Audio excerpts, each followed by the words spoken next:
because Jesus actually talked about how heaven and earth will not pass away until all be fulfilled, right? And so now the question is, what is all that needs to be fulfilled? And has all been fulfilled? Because we look at prophecies pertaining to Jesus Christ, not all of them have been fulfilled. We look at Revelation, we look at even things in the Old Testament, not everything has been fulfilled yet. So then, and we look at outside, we can see the heavens and the earth are still here. So when we say like, oh, because a lot of people will be like, oh, we're no longer under the law. I'm not saying that it's back. I know Paul talks about that in Romans, but like the reality is like, okay, do we still see heaven and earth here? Yes, we do. Do we still see, do we still see prophecies that are still yet to be fulfilled?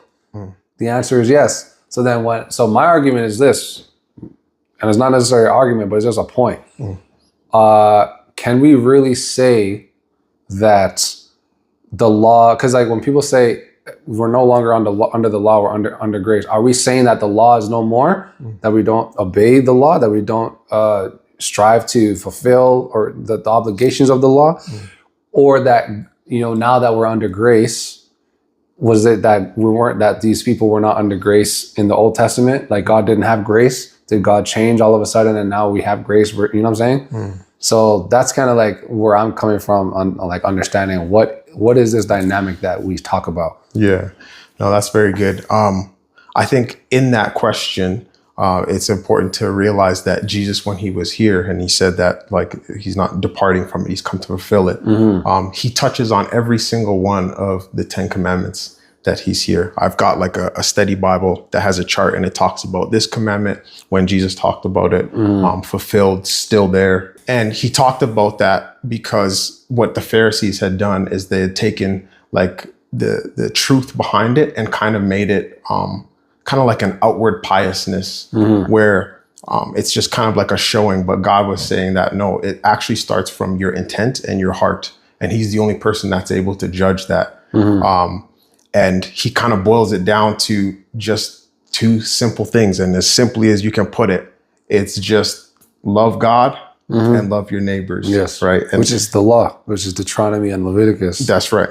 And yeah, you were mentioning Romans. It does talk about how through the law, we can't please God by keeping the law, right? And it's important to remember that because we are not perfect beings, and he knew that with the law we'll fail. And what those scriptures do is they kind of point us to Christ. They point us to the only perfect person that can fulfill all of that. Because how will we know that we've sinned against God unless he's told us, right? And that's what kind of the law's function was, to show when you do this, you displease God. And there's chapters and chapters of the law through those 5 books that you were mentioning that show like, man, who's able to do all of these things to perfection, right? Because it says if you break one, you break all.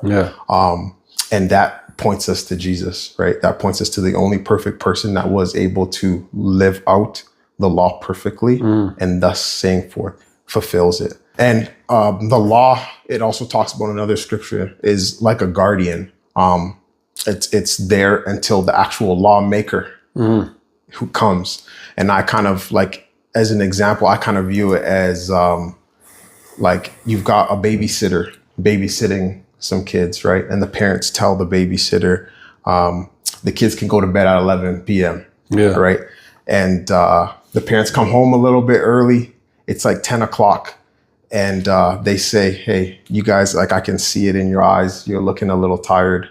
Let me say that you guys got to go to bed now, right? It's 10:15. You got to go to bed now. Well, the kids then turn around and tell the parents, but hey, the babysitter said we could go to bed at 11, right? The parents were the ones that gave the babysitter those instructions. So everything the parent says supersedes the babysitter. So that's kind of the example of kind of how I view the law being a guardian until the perfect one, the one that fulfills it, comes. Yeah, and that is a really good analogy in terms of like how it's almost like a John the Baptist. You're preparing the way for the Lord.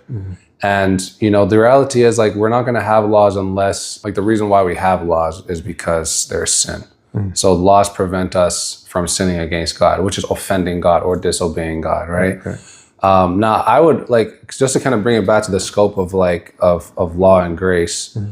I would argue that God still had grace in the Old Testament, but even though the law was still there, but I would also argue in the New Testament and now to date, in modern times, even though grace is still prevalent, the law is still there. Like the wages of sin is still death. Oh yeah.